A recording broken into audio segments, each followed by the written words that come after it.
sudah simak di medsos, akun medsos GKRI LYM, pasti tahu judulnya Bertumbuh dalam Kristus. Cuma bilang bertumbuh dalam Kristus. Kita buka sama-sama dari Efesus pasal yang ketiga ayat 14 sampai yang ke-21. Demikian bunyi firman Tuhan. Efesus pasal yang ketiga ayat 14 sampai yang ke-21. Itulah sebabnya aku sujud kepada Bapa, yang daripadanya semua turunan yang di dalam surga dan di atas bumi menerima namanya. Ayat yang ke-16. Aku berdoa supaya ia menurut kekayaan kemuliaannya menguatkan dan meneguhkan kamu oleh rohnya di dalam batinmu. Sehingga oleh imanmu Kristus diam di dalam hatimu dan kamu berakar serta berdasar di dalam kasih. Aku berdoa supaya kamu bersama-sama dengan segala orang kudus dapat memahami betapa lebarnya dan panjangnya dan tingginya dan dalamnya kasih Kristus, dan dapat mengenal kasih itu sekalipun ia melampaui segala pengetahuan. Aku berdoa supaya kamu dipenuhi di dalam seluruh kepenuhan Allah. Bagi Dialah yang dapat melakukan jauh, semua katakan jauh, jauh lebih banyak daripada yang kita doakan atau pikirkan, seperti yang ternyata dari kuasa yang bekerja di dalam kita. Amin. Bagi Dialah kemuliaan di dalam jemaat dan di dalam Kristus Yesus turun-temurun sampai selama-lamanya. Amin. Mengatakan amin. Okay, growing in Christ. Kenapa saya katakan growing? Karena itu proses. Okay. Bertumbuh itu proses. Jadi selama Anda hidup, selama Anda masih bernapas, Anda akan terus growing in Christ. Bertumbuh dalam Kristus. Boleh bilang buat orang kiri kanan, bertumbuh dalam Kristus. Nah guys, tahun 2020 yang sudah kita lewati, saya percaya bahwa adalah merupakan sebuah tahun yang berat, yang sulit bagi kita. Bahkan mungkin beberapa di antara kita ingin melupakan tahun 2020. Karena mungkin berat bagi kita, ada yang kehilangan pekerjaan dan lain-lain. Tapi tidak penting apa yang kita kerjakan di tahun 2020. Yang paling penting adalah apa yang mau kita lakukan di tahun 2021. Amin. Tidak penting apa yang Anda lewati, apa yang Anda lakuin di tahun 2020. Di tahun 2021 apa yang mau kita buat, itu yang paling penting. Oke. Jadi harusnya tadi saya bilang di tahun 2021, di tahun yang baru, harusnya kita berjalan dengan sebuah gairah, dengan sebuah rasa optimisme yang tinggi di tahun 2021, bahwa ada sesuatu yang baru, something new, ada sesuatu yang baru yang saya percaya bahwa Tuhan sementara kerjakan, yang saya percaya bahwa Tuhan sementara siapkan buat Anda dan saya, untuk pekerjaan Anda, untuk masa depan Anda, untuk studi Anda, untuk orang tua Anda, untuk keluarga Anda. Yang percaya katakan amin. Makanya tahun 2021 harus Anda jalani dengan penuh antusias. Amin. Dengan penuh optimisme. Katakan optimis, antusias. Ya, semua orang kalau ngomong soal tahun baru pasti ngomong soal antusiasme, soal optimisme.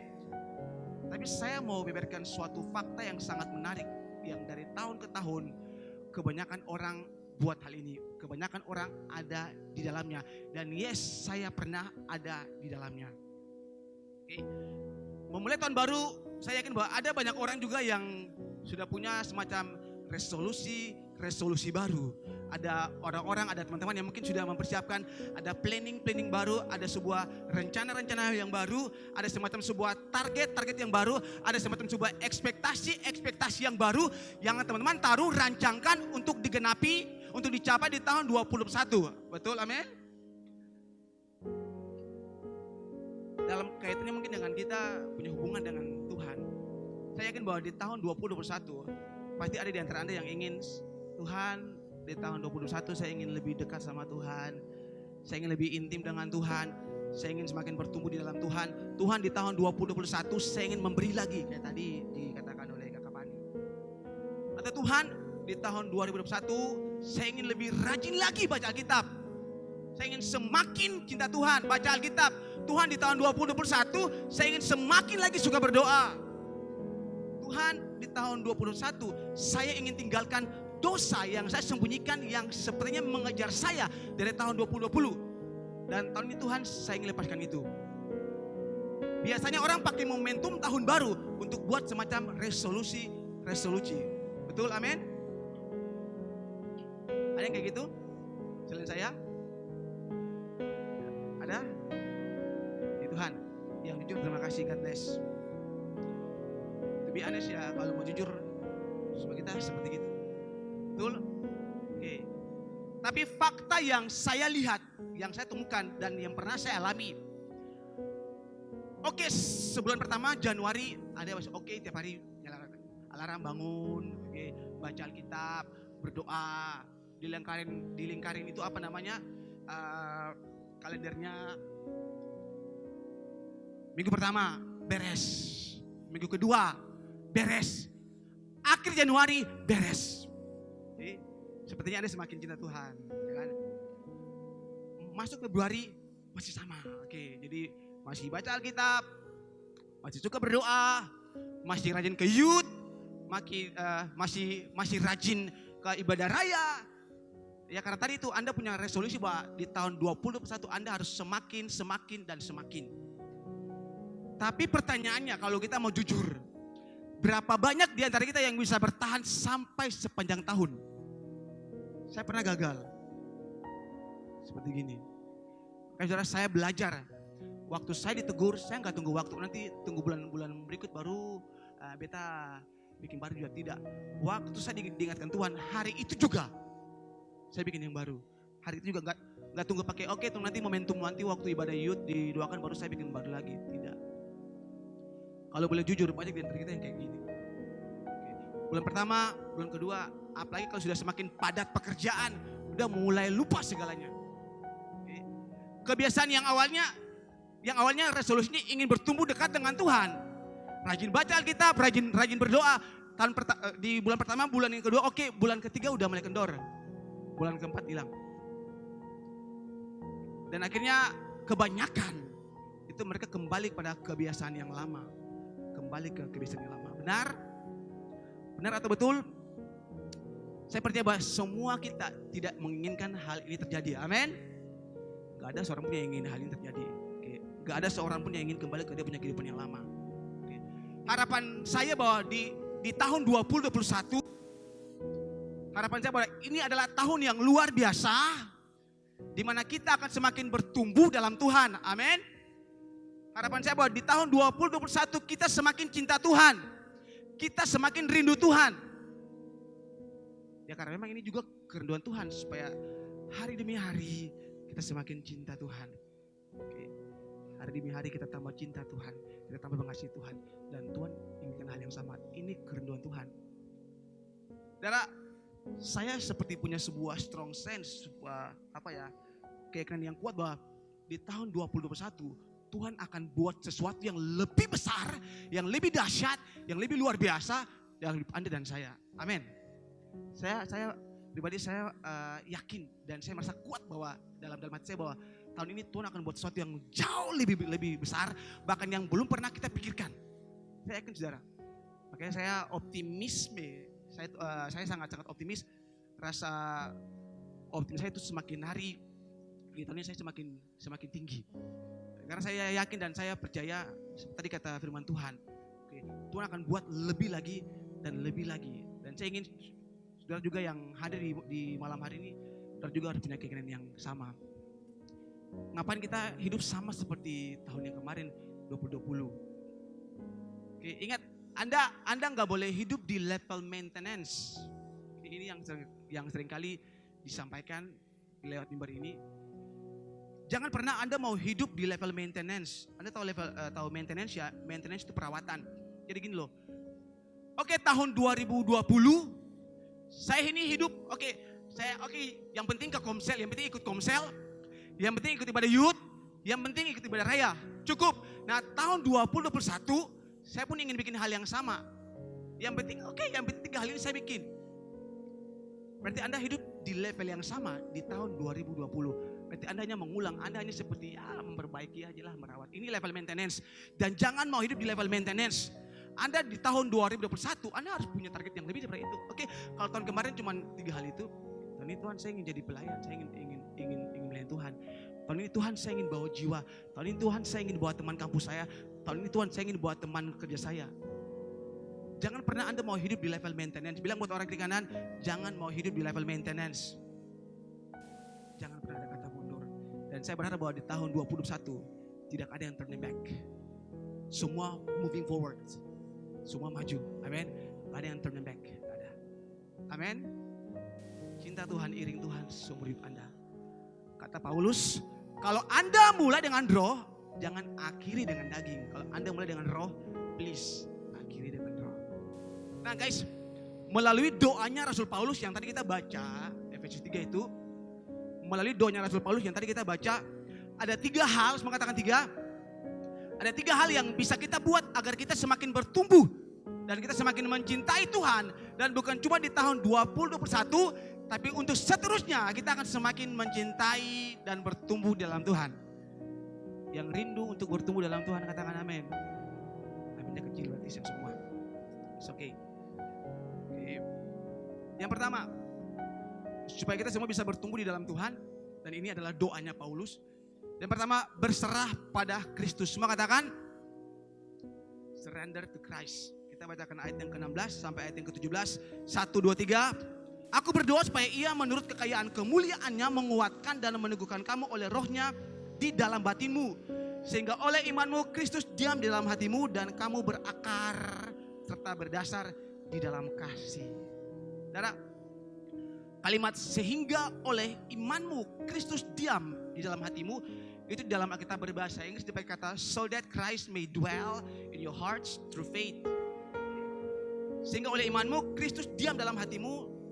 Ini dalam Alkitab berbahasa Inggris dipakai kata so that Christ may dwell. Saudara perhatikan kata diam dengan kata dwell, kemudian kata hatimu dengan kata your heart.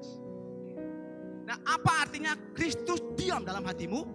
Nah, kata hatimu dalam konteks ayat yang tadi kita baca itu bukan bicara soal emosi, soal perasaan, bukan. Tapi kata hati dalam ayat yang kita baca itu bicara mengenai pusat kontrol hidup manusia yang berdampak pada pikiran, kemauan, bahkan perasaannya. Ini bukan lebih kepada soal emosi, bukan lebih kepada soal perasaan, bukan. Tapi hati dalam konteks yang tadi kita baca itu bicara soal pusat kendali hidup manusia yang pastinya akan berdampak untuk dia punya cara berpikir, untuk pikirannya, hatinya, kemauan, perasaannya, kemauan, bahkan perasaannya, hati di situ. Nah, sedangkan kata dwell, semua katakan dwell. Dwell bukan duel. Kalau duel tuh gini. Itu dwell, ini dwell. Semua katakan dwell. Dwell. Nah, kata dwell pada ayat yang tadi di atas atau diam itu menunjuk pada kediaman tetap, permanent resident. Bukan shortly visiting, bukan kunjungan singkat. Tapi tempat yang tetap. Kediaman tetap. Dalam bahasa Inggris dipakai kalimat to make a house. Katakan to make a house. Ya, untuk membuat rumah. Jadi kata dwell itu berarti to make a house, a permanent resident. Jadi bukan shortly visiting, bukan kunjungan singkat, tapi menetap, diam. Jadi saudara, maksud Paulus dalam doanya adalah Allah ingin membuat rumah, Allah ingin berdiam dalam hati Anda. Dan kalau Allah berdiam dalam hati Anda, berarti pasti hidup Anda akan berubah. Yang percaya katakan amin. Sekali lagi, saudara, semua Anda yang hadir di malam hari ini dari balkon sampai di bawah, ingat baik, Tuhan ingin make a house dalam hati Anda. Tuhan ingin buat a permanent resident dalam hati Anda, kediaman yang tetap dalam hati Anda. Dan Anda yang buka hati Anda untuk terima Tuhan, diberkatilah Anda. Ya, serius. Mari kita buat ini juga jadi solusi, jadi resolusi buat kita. Tahun ini saya ingin buka hati saya, hidup saya, dan saya ingin Tuhan benar-benar menetap tinggal dalam hati saya untuk selamanya. Boleh? Bisa? Oke, jangan jawab saya, Anda dengan Tuhan. Sekali lagi, Tuhan ingin buat tempat tinggal menetap dalam hati Anda. Berarti hati Anda sekarang bukan lagi milik Anda. Hati Anda sekarang jadi milik Kristus. Anda boleh bilang buat diri Anda gini, Anda boleh bilang buat diri Anda masing-masing, hati saya sekarang milik Yesus. Bisa? 3. Hati saya sekarang milik Yesus. Ingat loh, bukan cuma ngomong. Tapi saya rindu ini jadi Anda punya komitmen. Jadi hati kita harusnya sekarang menjadi kediamannya Tuhan. Kalau Anda ingin bertumbuh lebih lagi di tahun ini, maka hati Anda harus surrender to Christ. Anda harus kasih buat Tuhan. Dibikin tempat kediamannya Tuhan. Makanya kan ada kalimat tubuhmu adalah bait Allah. Oke. Jadi kalau tubuhmu bait Allah, kediaman Allah, ya Anda tahu bagaimana memperlakukan bait Allah. Kalau Anda masuk dalam ruangan ini dari bawah sampai sini, Anda pasti lihat nggak ada sampah yang berserakan seperti di jalan-jalan.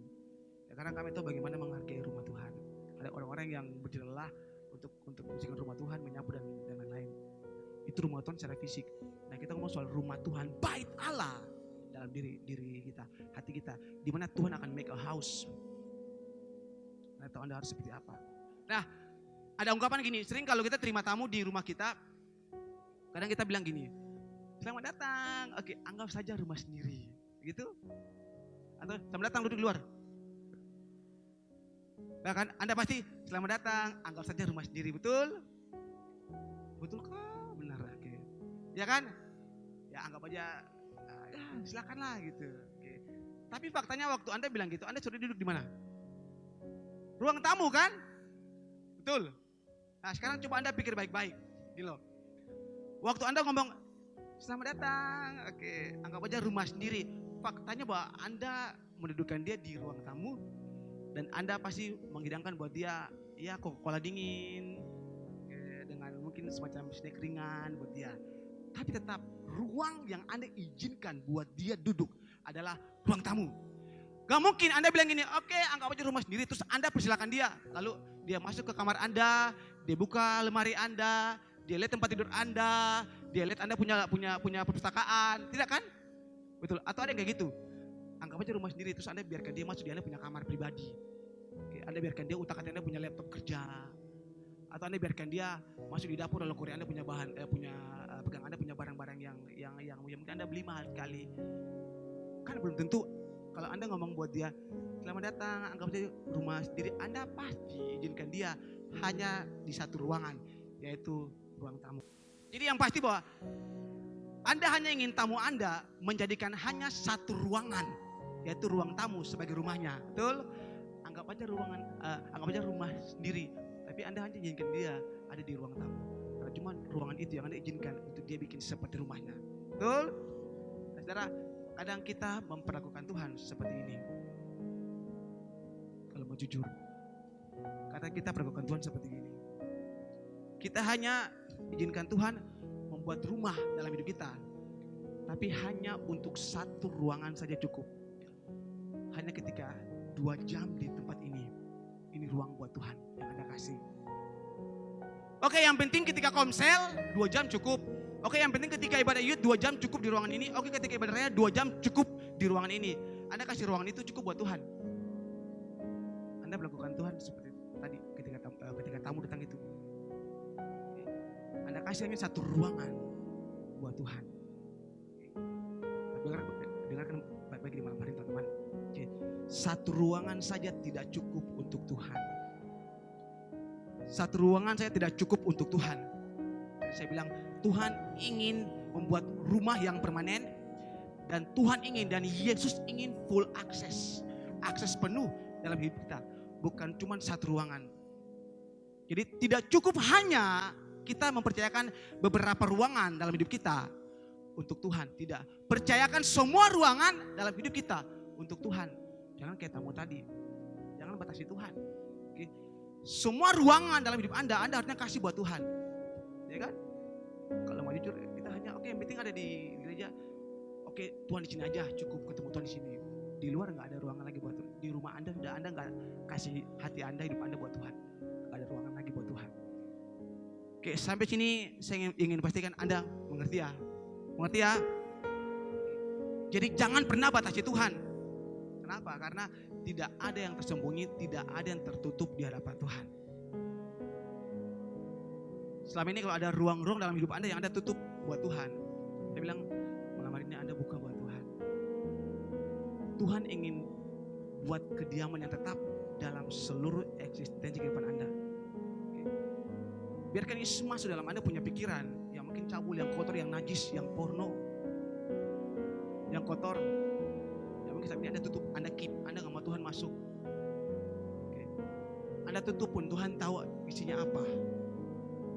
Anda mau sembunyi pun Tuhan tahu isinya apa. Betul? Biarkan Tuhan masuk ruangan itu dan Tuhan ganti pikiran Anda yang kotor dengan pikiran Kristus. Amin. Amin.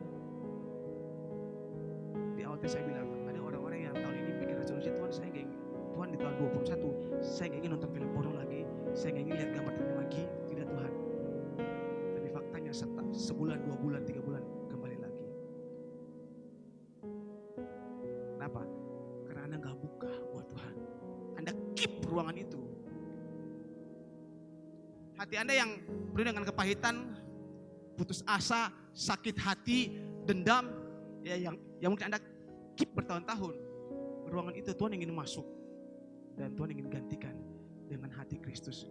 Tuhan ingin di situ ada buah-buah roh, kasih, sukacita, damai sejahtera dalam hati Anda. Jadi percuma Anda keep.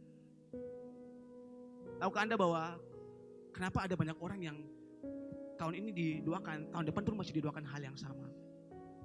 Dia gak sungguh-sungguh buka hatinya buat Tuhan. Dengar baik-baik. Bahkan satu ruangan yang paling kecil sekalipun yang Anda simpan dari Tuhan. Tuhan tahu loh, buka semuanya. Tuhan ingin masuk dalam semua ruang dalam hidup Anda. Anda mau tutup seperti apapun, Tuhan tahu. Dan Tuhan lihat. Anda bisa sembunyi?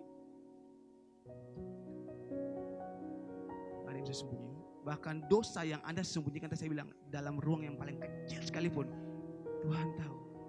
Dan please, ngapain Anda tutup? Buka saja, dan biar Tuhan masuk dan Tuhan selesaikan semuanya. Tuhan bereskan. Tidak ada yang sulit buat Tuhan. Tidak ada yang terlalu sukar buat Tuhan. Amin. Amin. Jadi biar Anda sembunyikan, saudara, Tuhan tahu. Biarkan Yesus masuk dalam setiap ruang aspek hidupmu, sehingga semua yang rusak dibetulkan Tuhan. Tidak buat orang kiri kanan, yang rusak sanggup dibetulkan Tuhan. Ya, kita boleh buat semacam resolusi, boleh. Tapi ingat, kalau Anda nggak buka akses full buat Tuhan, jangan mimpi, jangan harap Anda bertumbuh dalam Tuhan, apalagi berbuah. Okay. Ingat, Jesus has the full right to get the full access of your life. Tuhan itu berhak untuk dapatkan akses penuh dalam hidup Anda. Tuhan berhak, Tuhan layak. Jadi nggak perlu Anda tutup. Dan inilah artinya berserah kepada Yesus. Ketika Anda berserah pada Yesus, maka Anda akan terus bertumbuh. Karena ketika Yesus berdiam dalam hidup Anda, ketika Yesus mengendalikan hidup Anda, maka hidup Anda pasti berubah. Betul? Pikiran Anda pasti berubah. Jadi bilang buat orang di kiri kanan sekali lagi, buka semua ruangan buat Yesus. Kalau Anda ada yang masih coba-coba ingin sembunyi, simpan, silakan. Oke, silakan. Tuhan tahu kok.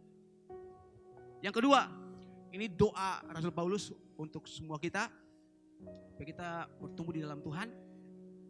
Tadi yang pertama, berserah kepada Tuhan. Yang kedua, alami kasih Kristus. Semua katakan. Oke. Kali ini next kita baca ayat 17 sampai ayat yang ke-19. Kita baca bersama-sama 1, 2, 3. Sehingga oleh imanmu Kristus diam di dalam hatimu dan kamu berakar serta berdasar di dalam kasih. Aku berdoa supaya kamu bersama-sama dengan segala orang kudus dapat memahami betapa lebarnya dan panjangnya dan tingginya dan dalamnya kasih Kristus, dan dapat mengenal kasih itu sekalipun ia melampaui segala pengetahuan. Aku berdoa supaya kamu dipenuhi di dalam seluruh. Amin. Waktu Anda baca betapa lebarnya, betapa panjangnya, betapa tingginya, dan betapa dalamnya kasih Tuhan. Wow, itu sangat luar biasa. Saudara, Paulus berdoa supaya kita bukan hanya tahu tentang kasih Kristus, Paulus juga berdoa supaya kita juga mengalami kasih Kristus. Experience the love of Christ. Kita mengalami kasih Kristus, bukan cuma sekedar tahu. Nah, itu sebabnya Paulus dia mendeskripsikan kasih Kristus secara 4 dimensi. Lebar, panjang, tinggi, dan dalam. 4 dimension. Saudara, maksudnya apa, saudara? Paulus berdoa supaya kita semua, termasuk yang hadir di malam hari ini, semua kita mau lihat bahwa kasih Tuhan itu bukan kasih yang abstrak. Tapi kasih Tuhan, kasih Allah itu the real love. Itu kasih yang nyata loh. Makanya 4 dimensi Anda bisa lihat. lebar, dia panjang, dia tinggi, dia dalam. Bukan kasih yang abstrak. Kasih Allah, kasih Bapa itu kasih yang nyata, bukan kasih yang abstrak. Jadi orang Kristen jangan hanya tahu bahwa Allah itu kasih, tapi orang Kristen harus merasakan bahwa Allah itu kasih. God is love. Bukan hanya tahu bahwa Allah itu kasih, tapi semua kita, Anda dan saya, kita harus mengalami bahwa Allah itu kasih. Bagaimana mungkin Anda bisa tahu bahwa Allah itu kasih kalau Anda nggak pernah alami? Bagaimana Anda tahu bahwa seseorang itu mengasihi Anda kalau Anda nggak rasain sesuatu? Bagaimana Anda bisa rasakan gitu dengan dia kalau dia juga nggak rasa? Kasih, cinta itu nyata. Bilang buat orang kiri kanan, cinta itu nyata. Kasih itu nyata. Karena satu kali ada seorang gadis, dia depresi, dia stres gitu. Karena dia merasa bahwa tidak ada orang yang care sama dia. Karena dia merasa bahwa tidak ada orang yang peduli dengan dia. Karena dia merasa bahwa tidak ada orang yang mencintai dia, mengasihi dia. Dan karena saking stresnya, saking dia depresi, dia datang buat pastornya di gereja. Dan dia minta dikonseling. Oke. Pastor, saya gini, saya dan depresi gini. Dan kemudian pastornya ngomong buat dia. Dan pastornya mencoba untuk meyakinkan dia bahwa dia benar-benar dikasih oleh Tuhan. Ini pastornya ingatkan dia bahwa, ingat loh, Tuhan tuh sampai mau mati buat kamu. Kalau kamu pikir bahwa kamu gak dikasih, coba kamu hitung setiap berkat Tuhan yang Tuhan sudah kasih buat kamu. Pastornya ngomong gini buat dia. Coba kamu hitung. Karena si gadis ini malah dia ngomong balik, dia bilang buat pastor gini. Benar pastor, saya tahu bahwa Yesus mengasihi saya. Saya tahu bahwa Yesus rela mati buat saya. Tapi pastor, kalau memang Yesus mati buat saya, kalau memang Yesus mengasihi saya, kenapa setiap laki-laki di kampus saya yang lihat saya, mereka semuanya memalingkan muka? Dia ngomong kayak gini buat pastornya loh. Kalau memang Yesus mati buat saya, kalau memang Yesus peduli dengan saya, kenapa semua laki-laki di kampus saya ketika lihat saya, mereka mau menoleh muka? Saudara, seperti gadis ini, saudara, kita melihat bahwa Allah mengasihi semua orang, termasuk gadis ini, termasuk perempuan ini. Tapi pada kondisi tertentu, sepertinya penolakan itu lebih nyata, terlihat lebih nyata daripada kasih Tuhan bagi kita, termasuk perempuan ini. Kalau kita mau jujur, kita tahu kok, ya Allah itu kasih. Tahu kok Tuhan mati buat kita. Malah kita hafal ayatnya, karena begitu besar kasih Allah akan dunia ini, blablabla, sampai selesai.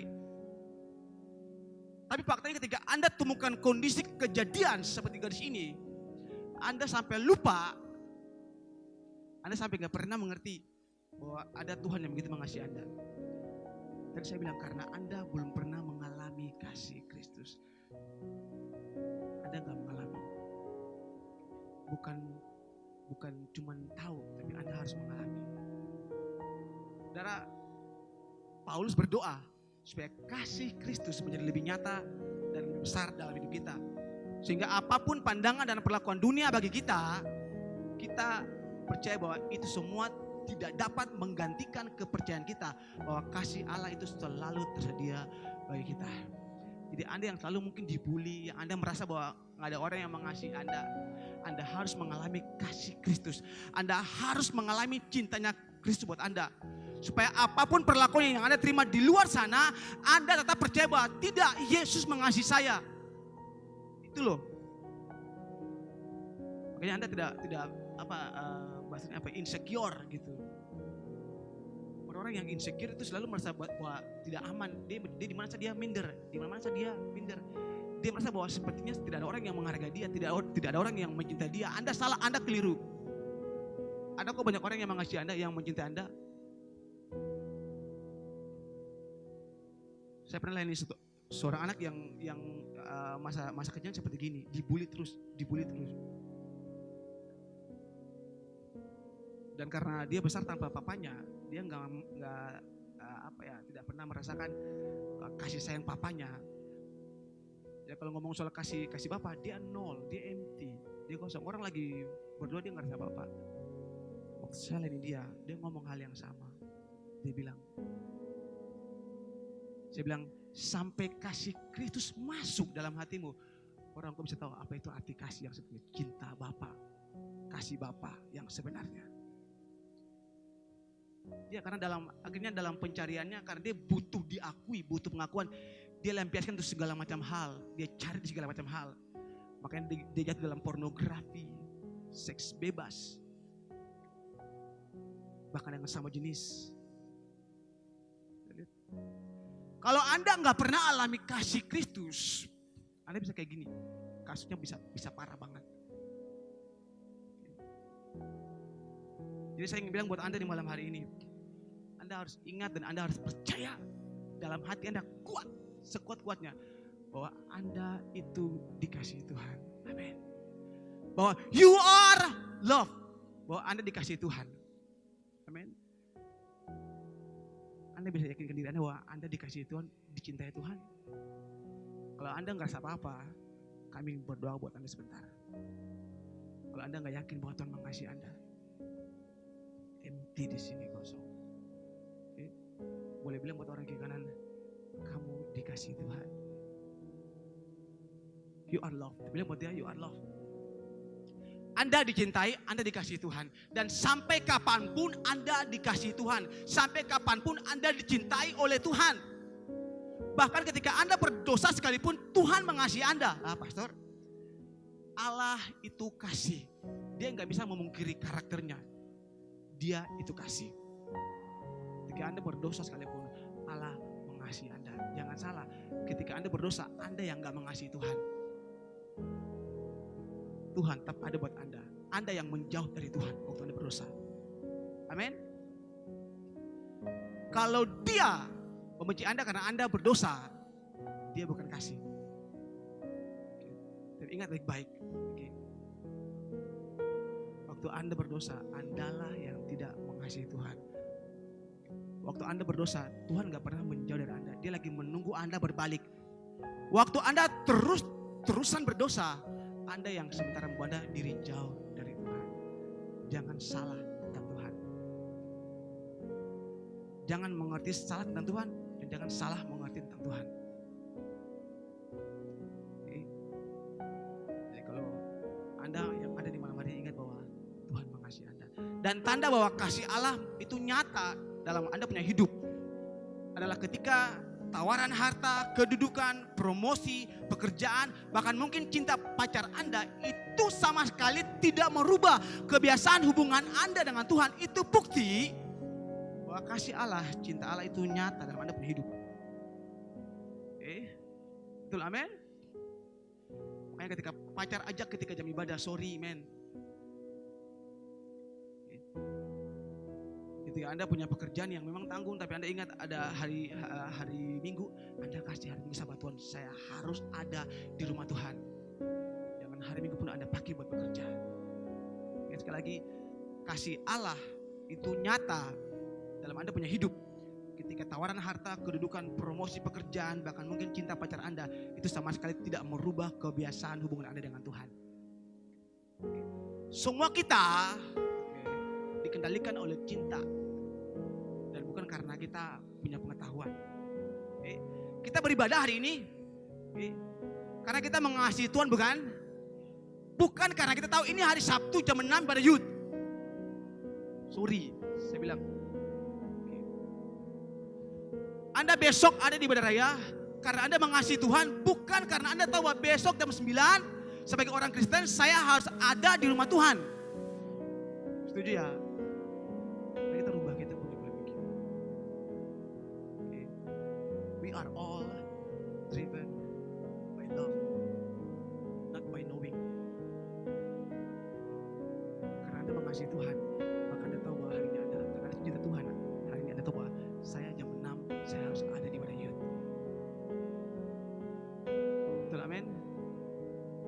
besok jam 9 saya di rumah ini. Karena saya mengasihi Tuhan, karena saya cinta Tuhan, saya tidak bisa hidup tanpa Tuhan. Bukan karena sebagai orang Kristen hari Sabat saya harus di rumah Tuhan. Bukan cuma soal pengetahuan seperti itu, bukan. Tapi harus lebih soal kasih. Anda yang pernah jatuh cinta, dan yang mungkin sementara jatuh cinta, ada pasti mengerti. Ada semua Anda yang pernah jatuh cinta dan sementara mungkin jatuh cinta pasti mengerti apa yang saya bilang. Nah gini, ada yang bilang kalau jatuh cinta itu seperti dia kena strum, ya kan? Waktu lihat satu orang gitu, waktu lihat matanya itu seperti kayak gitu, ya kan? Seperti ada sebuah hubungan arus pendek dalam Anda punya tubuh gitu. Anda seperti kayak kena korslet, gitu kan? Seperti kayak aliran darah Anda semakin, jantung Anda punya detak jantung Anda semakin ya kan? Seperti ada yang dipompa berlebihan gitu. Seketika muka Anda memerah, ya kan? Mata Anda bersinar-sinar, bling bling bling bling bling bling gitu kan? Ya, betul kan yang itu, ya kan? Ada yang bilang gini, pastor itu seperti semacam chemistry. Chemistry. Waktu lihat dia, pastor, kami berdua ada chemistry pastor. Ada yang bilang jatuh cinta itu seperti sebuah ledakan, boom. Gitu. Jadi ketika lihat dia seperti ada bom atom yang jatuh di Hiroshima, jatuh dalam Anda punya dada, boom gitu. Bisa ganti dentuman drum kayaknya.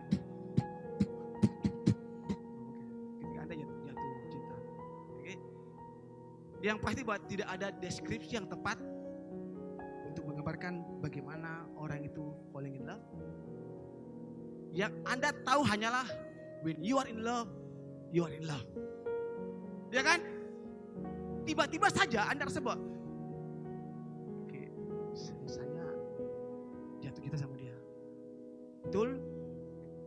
Dong kayak pura-pura kayak persen tahu kah bagaimana kah? Iya kan? Betul ya kan? Jadinya mau makan kebayang. Mau tidur kebayang. Pikiran Anda hanya satu arah. Tatapan Anda hanya satu tujuan. Cuman 2 foto di HP, tapi lihatnya betah 2 jam. Satu foto lihatnya 1 jam, terus sambil senyum. When you are in love, you are in love. Betul? Ya kan?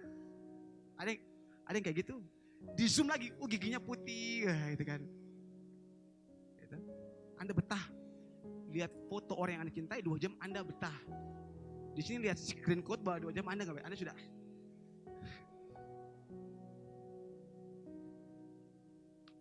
Tidak dapat dijelaskan. Yang pasti yang Anda tahu bahwa love is so real. Cinta itu nyata, kasih itu nyata. Betul? Betul? Makanya Anda sampai di rumah Anda tetap berpikir tentang dia, ingat dia, mau makan ingat dia, mau tidur ingat dia, bikin apa-apa ingat dia. Oke, dan intinya bahwa kasih Kristus itu harus lebih nyata dibanding kasih apapun yang pernah kita alami dalam hidup ini. Kasih buat orang tua Anda, untuk pacar Anda, untuk apapun, adalah kasih Kristus harus lebih nyata dibanding kasih apapun yang pernah Anda alami dalam hidup ini. Jadi ketika Anda sadar bahwa Anda dicintai oleh Kristus dan Anda mengalami kasih Kristus, kasih Yesus, maka percaya bahwa Anda akan terus bertumbuh di dalam Yesus. Amin.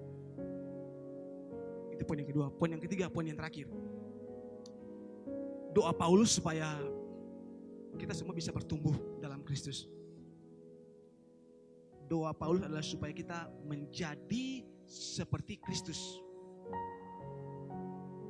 Menjadi seperti Kristus. Ayat yang ke-19, saya baca saja. Dan dapat mengenal kasih itu sekalipun ia melampaui segala pengetahuan. Aku berdoa supaya kamu dipenuhi di dalam seluruh kepenuhan Allah. Boleh saya minta keyboardis ke depan? ayat ke-19. Dan dapat mengenal kasih itu sekalipun ia melampaui segala pengetahuan. Aku berdoa supaya kamu dipenuhi di dalam seluruh kepenuhan Allah. In Christ likeness. Kalimat dipenuhi di dalam seluruh kepenuhan Allah itu artinya bahwa menjadi seperti Kristus. Christ likeness, menjadi seperti Kristus. Artinya semakin kecil kita, semakin besar Tuhan. Semakin hari kita semakin kecil, semakin hari Allah, Yesus semakin besar dalam hidup kita. Boleh kita bilang, semakin hari saya semakin kecil, Yesus yang semakin besar. Amin. Tadi saya bilang, pengetahuan itu abstrak. Anda pengetahuan tentang Yesus jangan abstrak maksudnya. Tapi Anda harus punya pengalaman, Anda harus kenal. Bukan suatu yang abstrak. Saya pernah bilang di sini, Anda jangan kenal Tuhan hanya sebatas konsep. Dia itu kasih, dia itu panjang sabar, Allah itu mengampuni, Allah itu memberkati, Allah itu menyembuhkan. Jangan hanya tahu sebatas konsep. Anda rugi kalau Anda hanya tahu Allah sebatas konsep. Anda harus alami itu. Amin. Katakanlah Anda seorang penyanyi yang mendedikasikan hidup Anda untuk nyanyi. Oke, let's say katakanlah Anda ingin jadi seorang penyanyi top, di mana Anda mendedikasikan Anda punya hidup semuanya untuk dunia musik. Anda melatih musikalitas Anda les vokal dan lain-lain. Dan satu saat ketika Anda manggung, Anda nyanyi, selesai Anda bernyanyi, Anda punya teman baik datang, bro, you are the best singer ever, bro, suaramu men, gila, kamu penyanyi terbaik yang pernah saya dengar. Anda pasti, oh thank you bro, gitu. Kalau di Hong Kong ya, terima kasih. Anda pasti menyukainya dan Anda pasti menyukai pujiannya. Tapi coba Anda bayangkan ketika dalam satu momen ketika Anda nyanyi I found the love for me, dan Anda nggak sadar di antara audiens yang lagi duduk ada Ed Sheeran di situ. Anda bisa bayangkan. Dan selesai Anda nyanyi, dia jalan ke panggung dan dia bilang, bro, kamu nyanyi lebih bagus dari cara saya nyanyi. Anda rasa apa? Oh, kalau bisa plafon ini bocor-bocor gitu ya kan? Anda seperti merasa bahwa Anda from glory to glory gitu ya kan? Anda seperti ingin langsung ke surga gitu. Lagunya Ed Sheeran Anda nyanyi lebih bagus dari orangnya. Gila. Ya kan? Anda merasa bahwa saat itu juga Anda berada pada satu dimensi yang lain. Saya yakin bahwa saat itu juga cara Anda memandang diri Anda itu pasti beda. Apapun tadi kata teman Anda waktu Anda nyanyi yang pertama, gak akan menyamai apa kata Ed Sheeran buat Anda. Betul? Semua diam ya, kayaknya gak tahu nyanyi semua. Orang Ambon itu semuanya bisa nyanyi. Yang bisa nyanyi katakan amin. Makanya kalau orang Ambon memuji Tuhan, menyembah Tuhan itu malaikat semua. Orang Ambon itu asyik merdu ya. Bersin doang.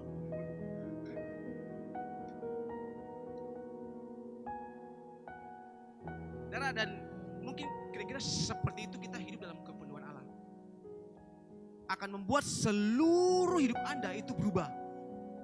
Bahkan cara Anda memandang diri Anda itu totally change, itu benar-benar berubah.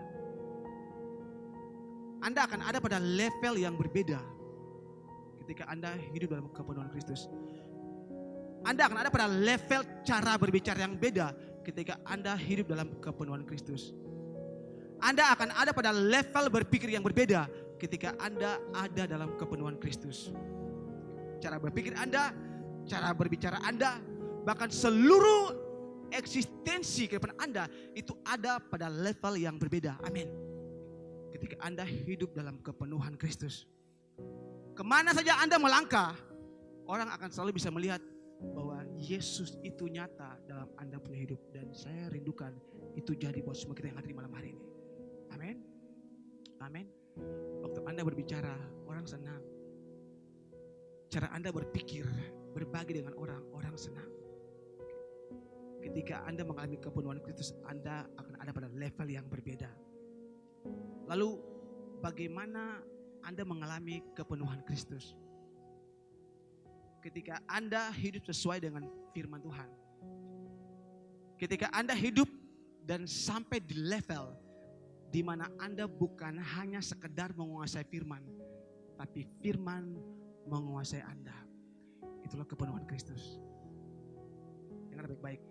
Ketika Anda hidup dalam kepenuhan Kristus, ketika firman-Nya menguasai hidup Anda, percayalah Anda ada pada level yang berbeda. Amin. Amin. Dan ini 3 isi doa Paulus maksud saya buat semua kita di malam hari ini, supaya kita semua boleh mengalami pertumbuhan di dalam Kristus. Dan doa saya supaya tahun ini dan seterusnya, apapun yang akan terjadi, apapun yang akan Anda lalui, doa saya dan harapan saya adalah bahwa kita semua akan terus bertumbuh. Bukan cuma bertumbuh, tapi juga berbuah bagi kemuliaan nama Tuhan. Yang percaya sama-sama kita katakan.